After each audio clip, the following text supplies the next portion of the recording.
Good morning, everyone. My name is Neil Davis. I'm a partner in the insurance disputes team here at Mills & Reeve. I'm going to be joined today by my colleagues, David Phillips, a principal associate, and Miranda Burks, a senior associate, again in the insurance team, and who both specialise in construction-related disputes.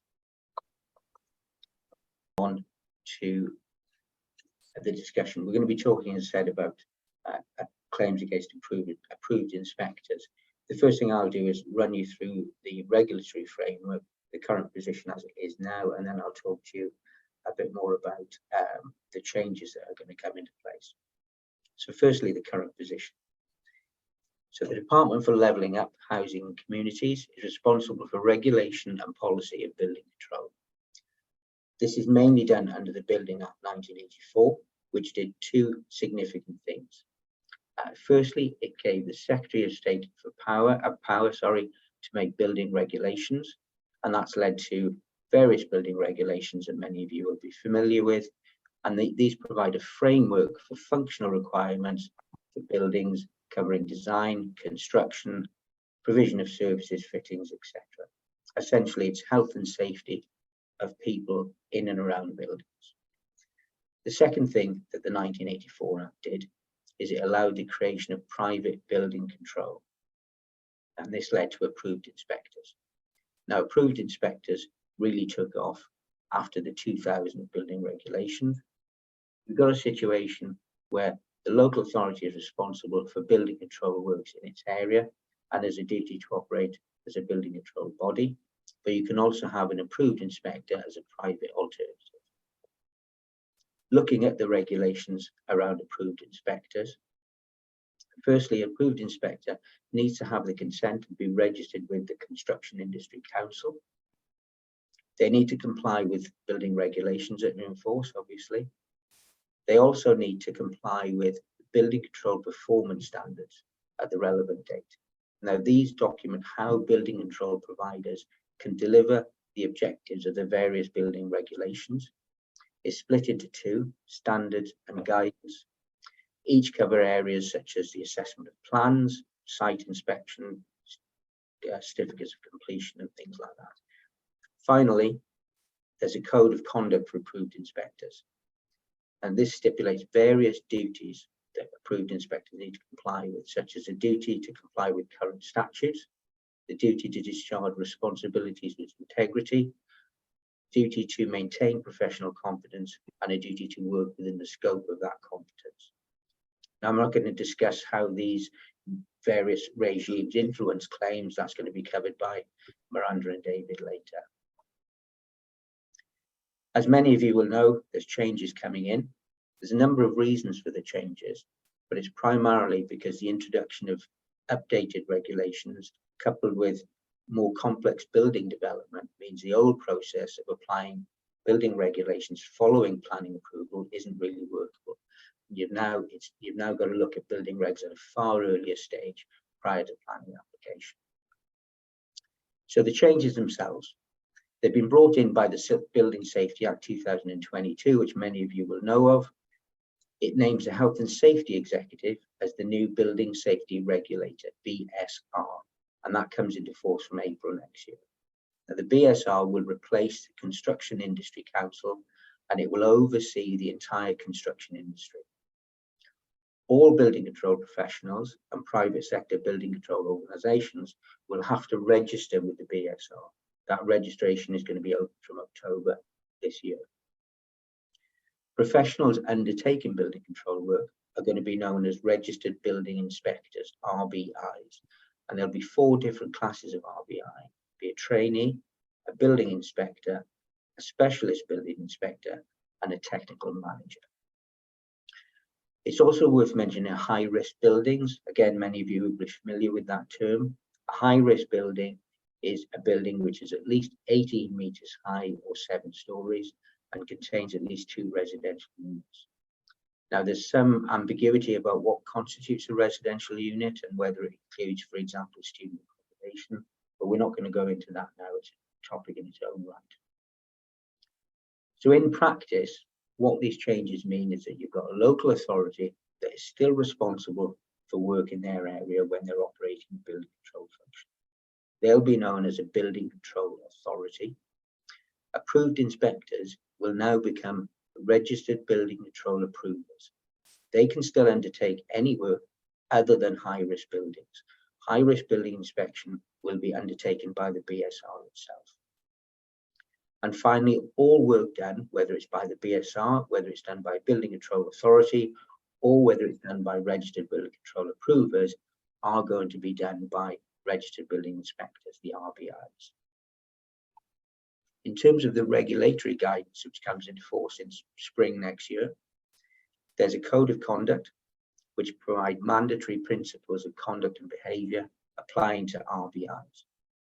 Now, the Health and Safety Executive ran a consultation process which is now closed, and they've said that they would be publishing the code in spring 2023, but we haven't seen anything yet.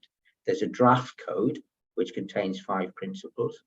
Firstly, complying with legal, regulatory and professional obligations. Secondly, business requirements. Thirdly, maintaining professional competence. Fourthly, standards of service. And finally, engaging with clients. But as I said, it's a draft code at the moment, so we don't know if it's going to be the final code. Secondly, there's a building inspector competence framework. Now that sets out guidance to help RBIs understand their obligations in terms of competence. And finally, there's an operational standard rule which local authorities and private providers must adhere to. And that deals with such areas as systems and control, persons involved in the delivery and building control functions, enforcement intervention, and monitoring arrangements. So that's a very quick tour of the incoming regulatory framework. In a moment, I'll pass you on to Miranda and David. They're going to talk about the claims side, but they will be looking at it predominantly from a fire safety perspective. So I'll now hand on to Miranda. Thank you, Neil. So taking aside for the moment the new framework, let's look at what claims can be made against an approved inspector. Now, since Grenfell, a large proportion of the cases both David and I act on are those generally referred to as cladding claims. We've both been living and breathing building regulations.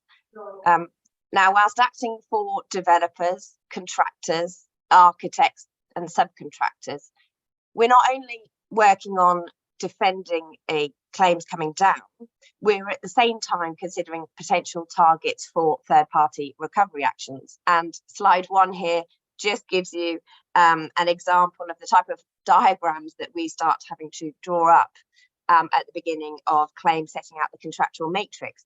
And as you can see, they're fairly complicated diagrams that we put together.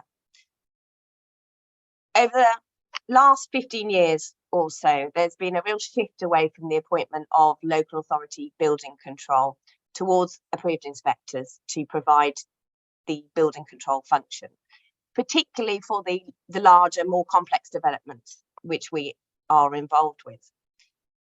AIs are a more expensive option. However, from our experience, they sell themselves to clients as being able to provide a better, perhaps more proactive level of service than local authority building control. They tend to sell themselves as being able to provide a dedicated professional team working alongside you on a project from start to finish, working directly with your design team to find innovative solutions to ensure compliance with building regulations. Now, given the service that AIs are offering to their clients and their role in the process of ensuring building regulation compliance, they should then be considered alongside other third parties as potential targets for recovery action. With cladding claims, invariably the defects have been found some time after practical completion. So we're seeing claims relating to buildings completed 15 years ago or more. And of course now, with the extension of the limitation period to a claim under the Defective Premises Act 1979 to 30 years, it's likely that cladding claims will be around for some time yet.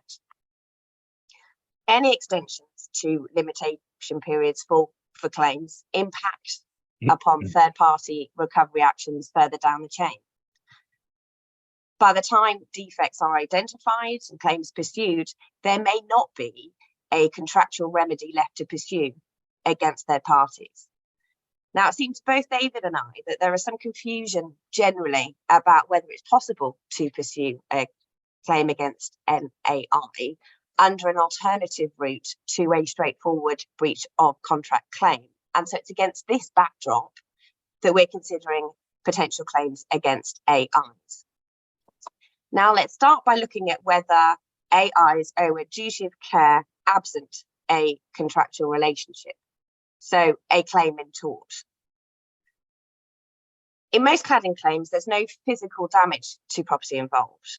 So generally, the allegations are that there are combustible materials have been found and or there are missing cavity barriers, which mean that as constructed, the building did not comply with the building regulations. And so remedial works are required to it to ensure compliance with the building regulations, to make it safe, and to prevent the risk of physical damage or more extensive physical damage to the building in cases of fire. This is not considered actual physical damage. The need to carry out repairs where there has not been actual damage is referred to as pure economic loss. And the starting point is that generally there is no liability in tort for economic loss, i.e. the cost of repairs or diminution in value. There is no presumed duty owed by third parties to avoid causing economic loss. Now, the House of Lords decision in Murphy v Brentwood is often referred to, particularly by AIs in defence of a claim. The House of Lords decision in Murphy v Brentwood determined that a local authority, building control, did not owe a duty of care not to cause economic loss to a subsequent purchaser. So someone who had no direct contractual relationship with them. Now, this decision was quite clearly given in order to limit the scope of claims against local authority building control on the basis that they're public bodies paid for by taxpayers' money. And so it's entirely sensible for the House of Lords to take this decision.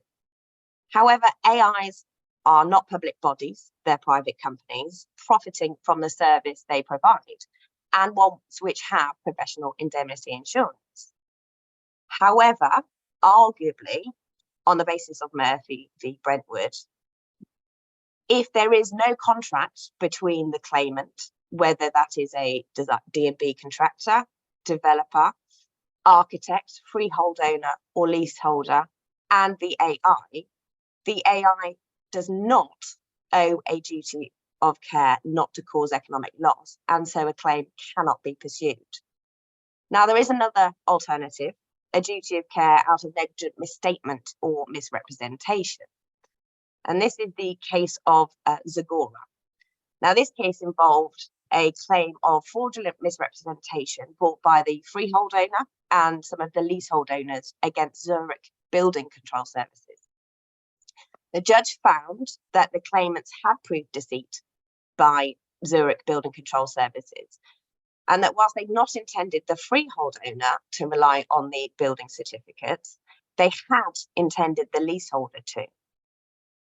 Unfortunately, in this particular case, the judge didn't find in favour of the leaseholders, as no evidence was given by them or their solicitors that they were provided with the certificates before exchange or completion, so the claim failed on reliance. What this does show is that should reliance be evidence, then there is a potential for a claim for misrep to be pursued against an AI. Now, what is the position if the claimant entered a contract with the AI and is bringing a claim for breach of duty because the contractual limitation period is expired? For example, when relying upon Section 14A of the Limitation Act. So I think it's the next slide, please, Neil. Thank you. So in short, yes, a claim can be made for breach of duty. We do caveat this by saying that it is dependent on the facts of each case, because in order for there to be a concurrent duty of care alongside the contractual obligations, there does have to be evidence of an assumption of responsibility not to cause economic loss. Now I'm going to hand over now to David, who is going to look at other claims against AIs. Thank you, Miranda. Now, another type of claim which an approved inspector may face is one for a contribution in reliance on the Civil Liability Contribution Act 1978. Now, this allows a party to make a claim against another party where both are potentially liable to the same claimant for the same damage. And where an approved inspector is in a contractual relationship with a party, and that will most commonly be the designer build contractor, then it can be liable to that contractor for any breach of its obligations. And in that scenario, there is often another party, usually someone in a design role, such as an engineer or an architect, who may also be liable to the contractor. Now, where both the designer and the approved inspector will have a contractual relationship with the contractor, and assuming some blame can be attributed to the approved inspector, it will be open for that party to make a claim for contribution against the approved inspector. Now, one of the main challenges in bringing contribution claims against approved inspectors, particularly if allegations haven't already been made against them by the claimant, is being able to establish what the approved inspector did wrong. And this is particularly so if the third party has not had insight into what the approved inspector actually did. In those circumstances, it can be quite difficult to pinpoint the actual mistake, if there was one, by the approved inspector, which contributed to the non-compliance and for which they should be liable. Now, anecdotally, from some of the claims that we've dealt with, approved inspectors will often use tracker documents, which will set out the various sections of the building regulations, and sometimes they'll even set out sections from the guidance document known as approved document B. And they will then subsequently tick off, so to speak, compliance with the various sections as they are provided with details by the designers. Now, identifying when the section of the building regulations was ticked off as being compliant and understanding what the approved inspector was provided with to reach that decision is often crucial. And one of the main challenges you will face in bringing claims against approved inspectors is being able to access that information. Now, there are also some anomalies in terms of how the courts have treated the obligations of the approved inspector. Now, one example is a claim under the Defective Premises Act, where it is alleged that the building is unfit for habitation.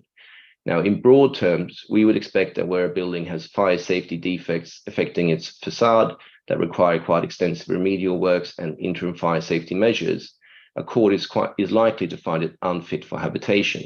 And we are seeing a lot more of those types of claims since the Building Safety Act extended the limitation for DPA claims to 30 years retrospectively. Now, in the case of Herons Court and Heronsley, the court held that an approved inspector does not have a liability under the Defective Premises Act. And one of the reasons given by the Court of Appeal was that in their view, an approved inspector performed the essentially negative regulatory role of checking for compliance against prescribed criteria. Now, Miranda touched upon this earlier, and anecdotally, this seems, from our perspective and what we've seen, to be quite a restrictive interpretation of what the types of services that approved inspectors actually carry out. So we've seen approved inspectors at times effectively suggesting alternatives or changes to a design which would, in their view, make it compliant with the building regulations. And in fact, one might think that this is one of the benefits of appointing an approved inspector rather than using local authority building control. You would have a more proactive input from someone trying to help you achieve compliance rather than having someone who simply approves or doesn't approve proposals put forward to them. Having said that, Defective Premises Act claims will tend to be brought by leaseholders or potentially freeholders who didn't employ the approved inspector and wouldn't have any knowledge as to whether or not they did in fact perform a proactive role, suggesting solutions where problems are identified or not. And for that reason alone, the court's decision in Heronsley may provide some certainty and avoid speculative claims being brought. However, as a result of Heronsley, an architect could not bring a contribution claim against the approved inspector if the claim against the architect is made under the Defective Premises Act. Now, that might seem quite unfair to the architect, who may have worked together with the approved inspector and to an extent relied on their input, or perhaps more commonly relied on their lack of objection, but who cannot then make a contribution claim against them solely because the claim against them is brought under the Defective Premises Act rather than contractually through the contractor. Now, I was going to touch briefly on Section 38 of the Building Act 1984. So this was brought into force by the Building Safety Act 2022. Section 38 provides a course of action for damage for breaches of the building regulation. And Section 38 coming into effect is prospective in nature. So it doesn't go as far as the amendments to the Defective Premises Act, which extended the limitation period retrospectively. But it does apply to both commercial and domestic properties, whereas the Defective Premises Act only applies to domestic properties. Now, this could avoid the anomaly that I just discussed, as both the architect and the approved inspector would be liable to the claimant under Section 38, as it would apply to both those professions. However, Section 38, as drafted at least, is seemingly limited to physical damage. And as Miranda was touching on earlier, now, fire safety claims are almost invariably costs for the claims of remedying a fire safety risk in order to avoid physical damage taking place in the future.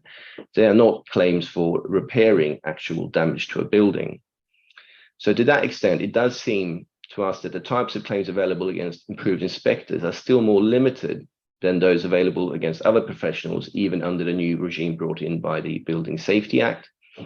It may be possible in time for that to be remedied either by the government or by the courts by extending the types of loss which could be pursued under Section 38, but as it stands, that is not the case. And I'm now going to hand over back over to Neil, who's going to set out a brief case study, and we're going to follow that with 2 polls. Thanks very much, David. As David said, a case study. It's on your screen now. So the external wall for a residential building built in 2014 is non-compliant with the building regulation. The employer, a housing association, appointed a design and build contractor, who in turn appointed an architect and an approved inspector. The architect and improved inspector wrongly concluded that the external wall was compliant following a review of the product literature of the components of the external wall. Both the architect and the approved inspector gave collateral warranties to the housing association. Okay, so ready for question 1. Can the architect bring a contribution claim against the approved inspector in a claim brought by the housing association? So let's see if you were listening at all. So 2 options, yes or no.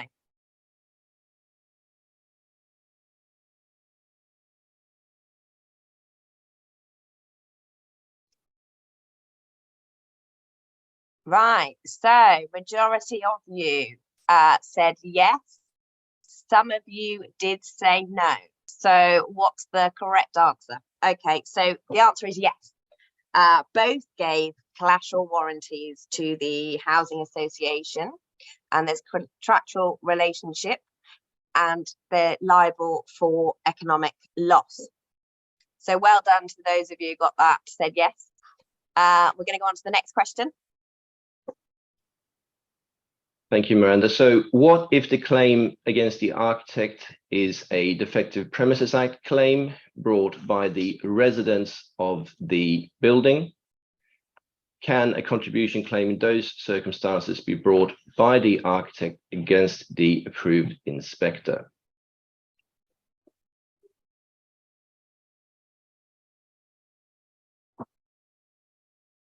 So we've got a pretty overwhelming result of no there, which is positive because that is the correct answer. The situation might be slightly different if the claim was brought by the housing association because of the contractual relationship by the collateral warranties, but under the Defective Premises Act, in a claim brought by the residents, as it stands following the case of Herringsley, that contribution act claim could not be brought against the approved inspector. I'm going to hand you back to Neil to wrap up. Thanks very much, David. So that excuse me, that brings us to the end of our talk today. Hope you've enjoyed it. As I said, there's an option to provide questions, but looking at the time, I think we're probably better dealing with those later on. So if you have a question, please put it in the Q&A box, and we will, with your name, and then we will come back to you later. And that just leaves me to say thank you very much for attending today. Please look at social media for adverts for our next Breaking Ground seminar. If you'd like to contact any of us, our contact details are on the screen. And just like to again thank you for attending and to wish you a happy rest of the day. Thank you.